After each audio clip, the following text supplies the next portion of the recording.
भारत में कई संत महात्मा हैं जो संसार को अध्यात्म से जोड़ने का कार्य करते हैं। इन्हीं में से एक हैं दिल्ली के छतरपुर वाले गुरु जी, जो मानवता को आशीर्वाद देने और जागृत करने के लिए पृथ्वी पर आए थे।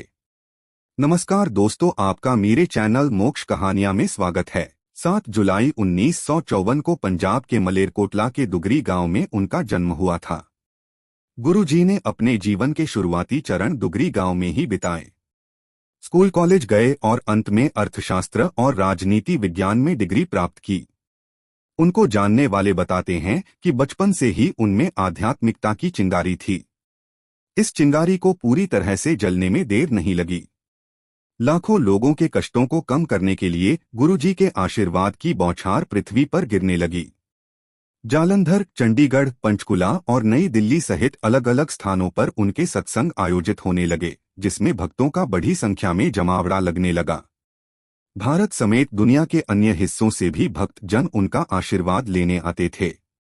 कहते हैं कि गुरुजी के सत्संग में परोसे जाने वाली चाय और लंगर प्रसाद पर उनकी दिव्य कृपा होती थी। भक्तों ने विभिन्न रूपों में उनकी कृपा का अनुभव किया है। गुरु जी की कृपा से असाध्य रोग ठीक हो गए और कानून से लेकर वित्तीय और भावनात्मक समस्याओं का भी समाधान होने लगा। संगत के कुछ सदस्यों का तो यहाँ तक कहना था कि गुरु जी की कृपा से उनको अपने देवी देवताओं के दिव्य दर्शन तक हुए हैं। भक्तों की नजरों में गुरु जी के लिए कुछ भी असंभव नहीं था।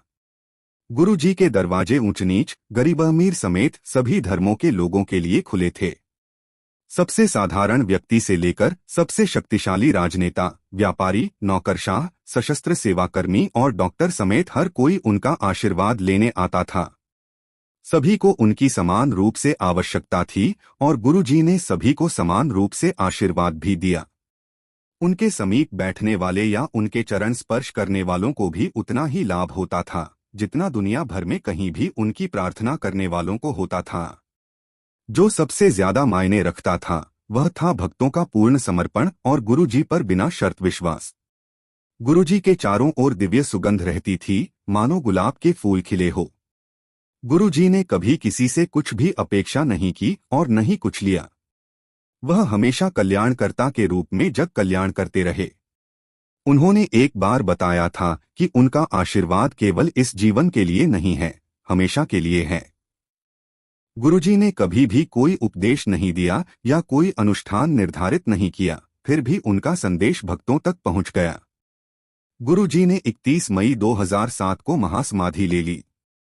उनका कोई उत्तराधिकारी नहीं है। अपने जीवन काल में उनका जोर केवल इस बात पर था कि भक्त हमेशा प्रार्थना और ध्यान के माध्यम से उनके साथ सीधे जुड़े। गुरुजी का एक मंदिर है जिसे बड़े मंदिर के नाम से जाना जाता है, जो दक्षिणी दिल्ली में स्थित है।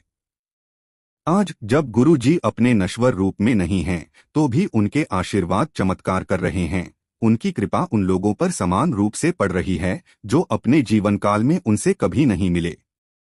जय गुरुजी, शुक्राना गुरुजी। ओम नमः शिवाय, शिवजी सदा सहाय। ओम नमः शिवाय, गुरुजी सदा सहाय। धन्यवाद।